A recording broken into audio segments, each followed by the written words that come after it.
This lesson is on similar polygons. Polygons are considered similar when they have the exact same shape, but one is either an enlargement or a reduction of the other. Keep in mind what the different parts of a polygon control. The angles always control the shape of the polygon, keeping it similar in shape, but the sides is what controls the size. Similar polygons have the following characteristics due to those parts having those controls. The angles have to be congruent to each other, keeping the shape the exact same, and the sides have to be proportional with each other, which means they all either grow or shrink by the same ratio. If two polygons are similar, then the ratio of their lengths of the two corresponding sides is what we call the scale factor. So basically, to find the scale factor, what you do is you find the ratio from two sides, reduce it down, and you have yourself a scale factor. In this diagram below, you get two quadrilaterals that are similar to each other. The symbol, this symbol right here, is what we use to indicate similarity. So when you see ABC is similar to EFGH, you need to know that that symbol right there is what is meant to be similar. So taking a look at these two objects being similar to each other, you can see that angle C and angle G are congruent, angle D and angle H are congruent, angle A and angle E are congruent, angle B and angle F are marked congruent. What that tells us is that all four angles are congruent to all four angles so that the shapes are the same shape as each other. Then what you have to do is you got to check for proportionality between the sides. So here we have AB, which connects the same two angles together as EF. Those two together have to end up being the same as BC to FG. So BC here to FG here, those two connect the same angles. CD to GH, CD connects the same two angles as GH does.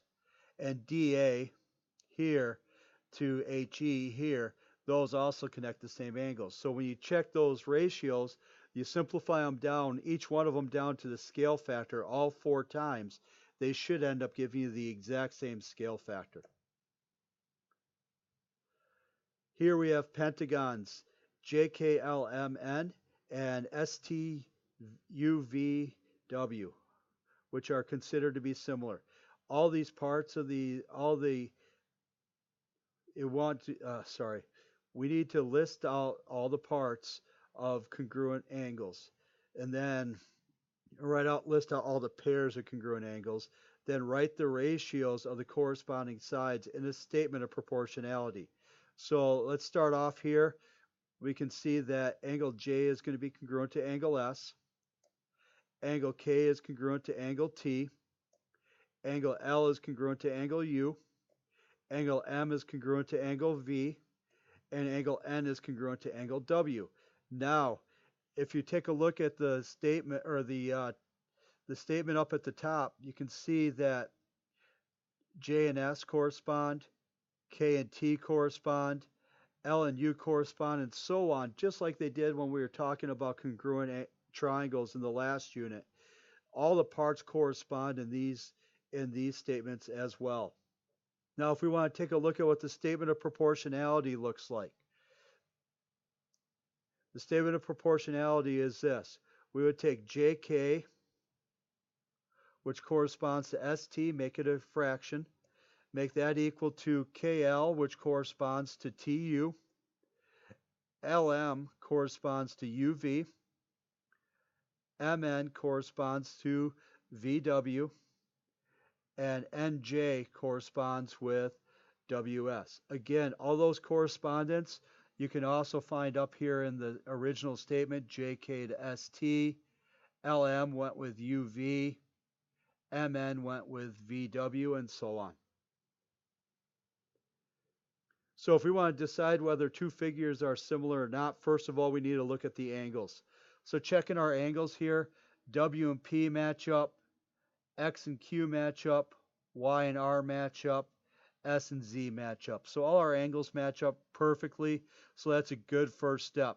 The second thing we have to do is we have to check, do our ratios match up? So we're going to look at WX to PQ, XY to QR, YZ to RS, and ZW to SP. So let's take a look at what happens here. We take WX to PQ, that's 15 to 10, reduce it down, you get 3 halves. You take XY to QR, which is 6 to 4, reduce that down, you get 3 halves also. So far so good, scale factors are the same. Check in YZ with RS, that's a 9 to 6, reducing down to 3 halves, again, good to go. You got all 3 scale factors are matching up. And then ZW to SP, which is a 12 to 8, which also gives you 3 to 2. Because all the sides are proportional, meaning they all reduce down to the exact same scale factor, and all the angles match up, that means we have ourselves some similar quadrilaterals there. Here's our similarity statement that they wanted us to write after we've decided whether they were similar or not. Notice that as we wrote this out, the W, X, Y, and Z all correspond with the P, Q, R, and S. W to P, X to Q, Y to R, and Z to S. That correspondence has to be there when you write a good similarity statement. Here's the similarity statement. You should also be able to get all the parts out of the similarity statement, just as you used the parts to write the similarity statement in the previous example. So looking at our angles here, angle J and W are the first angles. They have to correspond. K and X, angles L and Y, angles M and Z. Those all have to correspond together. Now for our statement of proportionality, JK would have to match up with WX, KL with XY, LM with YZ, and JM with WZ. There's our statement of proportionality and our 4 congruent angle sets. So to decide whether a figure like this, these 2 figures are similar or not, first thing I would look at is, are the angles, or do the angles all match up? Are they all congruent? The one on the rectangle on the left has 4 right angles to it. The rectangle on the right only has the 1 right angle marked. But the key to the one on the right is that you have parallel lines. So angle F and angle G have to be same side interior angles between our 2 horizontal parallel lines.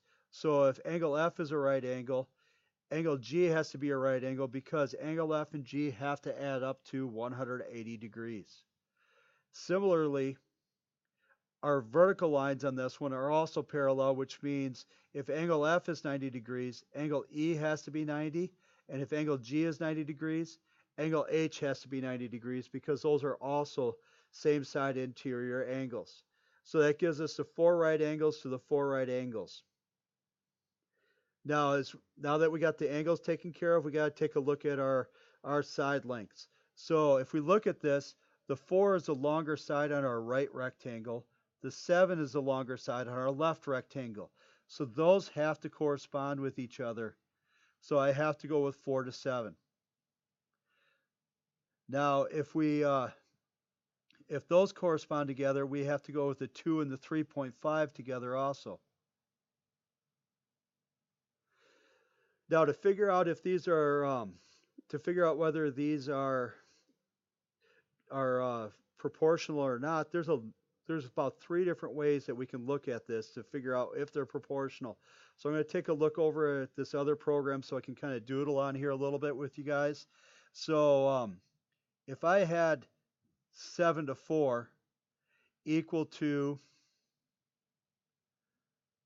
3.5 over 2, the first way I think about doing this would be to actually divide this out on a calculator possibly. If I take 7 divided by 4, I get 1.75. If I take 3.5 and divide it by 2, I also get 1.75. Now that might not be obvious for everybody, so there's got to be a better way to do that. So one thing we could also do, we'll rewrite this out here. Oops, that's a 3.5.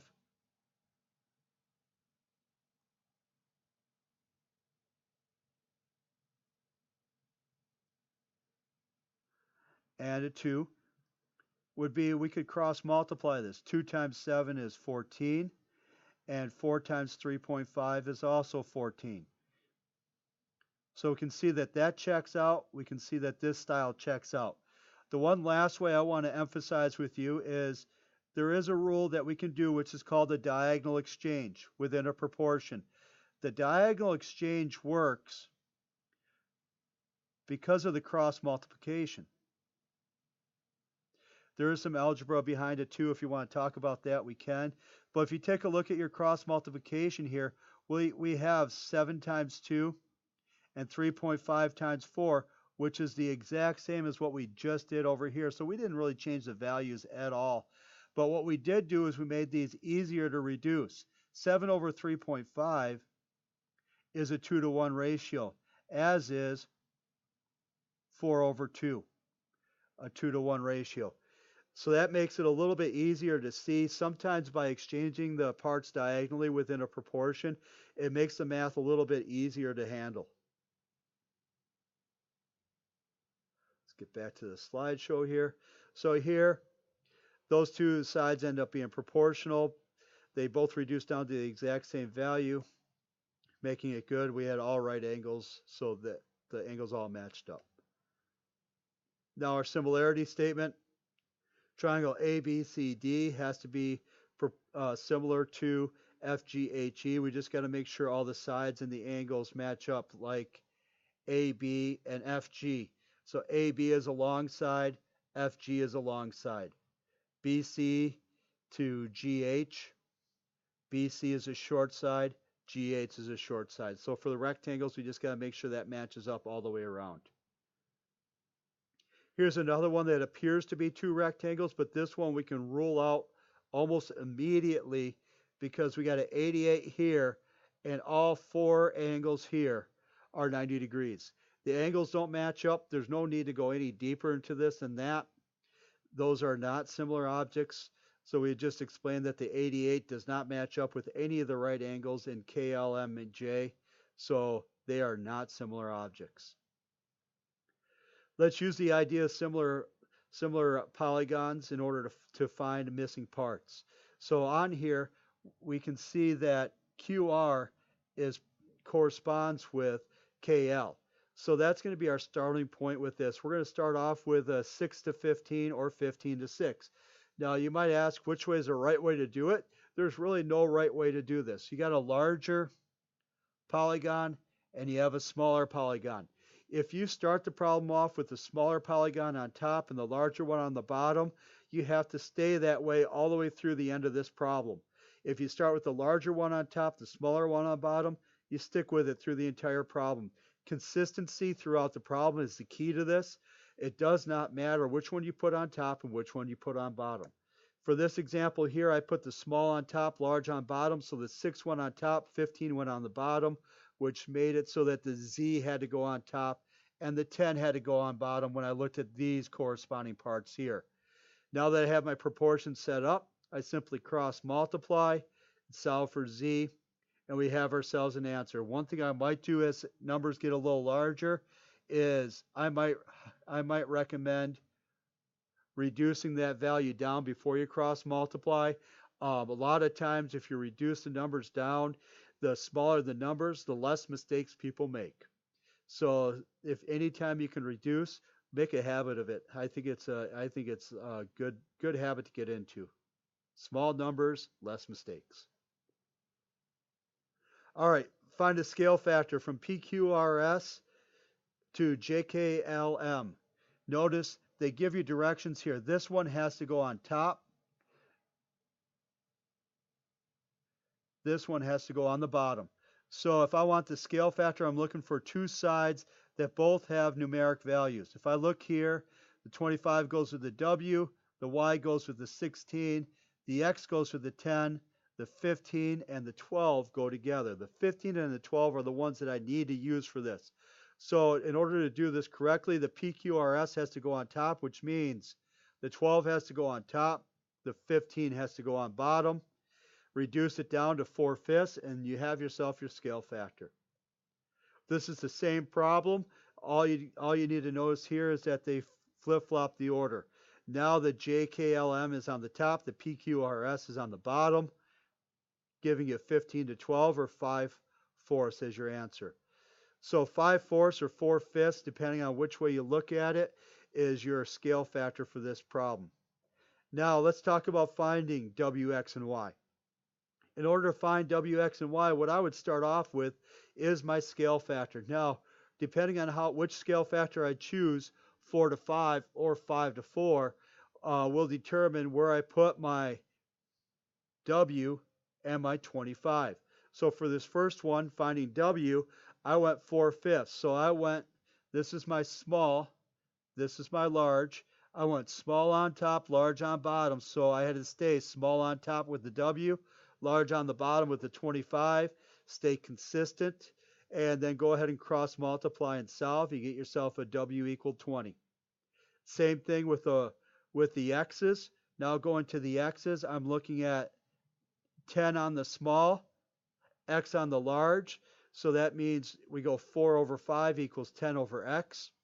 Cross multiply, and you got yourself your answer at 12.5 there. Last one with the Y. Again, we're going to go 4.4/5. That means the 16 is going to have to go on the top, and the Y will have to go on the bottom on the other side of our proportion. Cross multiply, solve for Y. Here's an example that has X and the Y that are in binomial form. So you have two terms here. You got two terms here, a little more complex than the other ones. Not too bad though. First thing I would do is I would find my scale factor. So looking here, I got a 15 and a 10 that correspond together. I did small over large again. So that I reduced that down to 2/3, and I'm going to use the 2/3 when I solve my other proportions. That scale factor is always going to give you the smallest numbers possible for your proportions. So over here to find the X, I did 2/3 equals 6 over X plus or X minus 2. You can see here small over large. We cross multiply. We need to do the distributive property on the left-hand side, giving you 2x minus 4 equals 18. Add 4 to both sides. Divide by 2. You get your x value of 11. Now you got to do a separate one using the 2/3 again from the beginning to help find the y. So this time we're going to go 2/3 equals 8 small over the large one, which is the y plus 3. You cross multiply again. 2 times y plus 3, you have to distribute. So that's 2y plus 6 equals 18. Minus 6 from both sides. Divide by 2, and you got your y value of 6.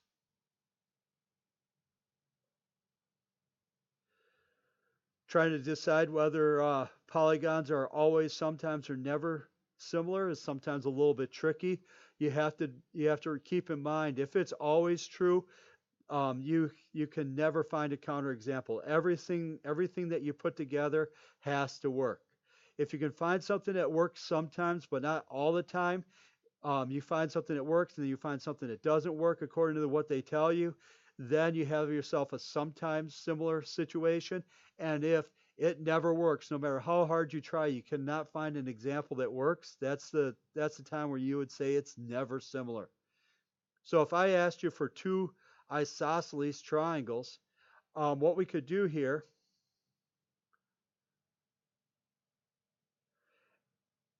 is I could draw an isosceles triangle here, and I could copy that and paste it down here, and then I could grow that. Now when I extend it from a corner like that, it keeps it proportional.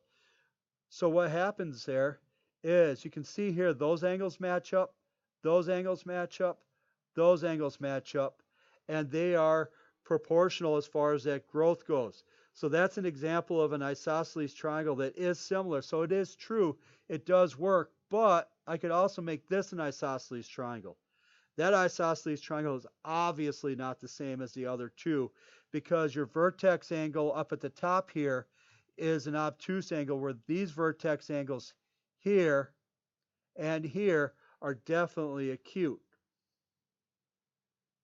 So we saw an example of it working. We saw an example of it not working, which means two isosceles triangles are sometimes similar. This one here, the second one, we can kind of reason it out without looking at a picture, I believe. We have an isosceles triangle and a scalene triangle. Well, isosceles triangles have two sides that are the same. So let's say, for example, we double all the sides, or you cut all the sides in half. Those two sides that are the same, if you double them both, they're going to be the same at the end. If you cut them both in half, they're still going to be the same value at the end.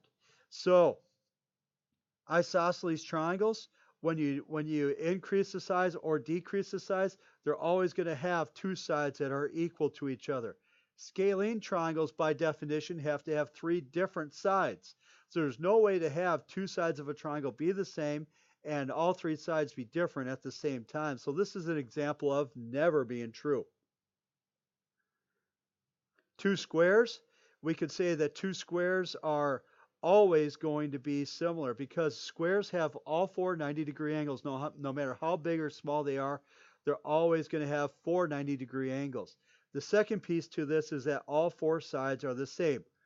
So no matter what you multiply all four sides by, if they're all the same, the ending result is going to be the same also. So if you had all four sides are 4 and you double them, you're going to have all four sides being 8. Or if you had all beginning with all four sides 4 again, if you triple them, they would all end up being 12 at the end. So there's no way to make it so that the sides are different in there and the end result being a square. So squares are always similar. Exactly the same concept as squares is an equilateral triangle. Equilateral triangles have the same characteristics as a square, except instead of the 90-degree angles, you have 60-degree angles. No matter how big or small you make it, they're always going to be 60-degree angles, and all the sides being the same will remain the same no matter what you multiply them by. So equilateral triangles are always going to be similar also. A right triangle and an isosceles triangle. Well, you could make a right isosceles triangle and you could increase the size of it or decrease the size of it by a set proportion, and it would stay an isosceles triangle. So it could work, but you can also make a right triangle that is not isosceles, which makes that a sometimes situation. So I hope this helps a little bit. If you have questions, you can talk to me about it in class tomorrow. This video, I'll post it online for you guys. If you need it online, it'll be on my website. Otherwise, good luck on your homework assignment and have a good weekend.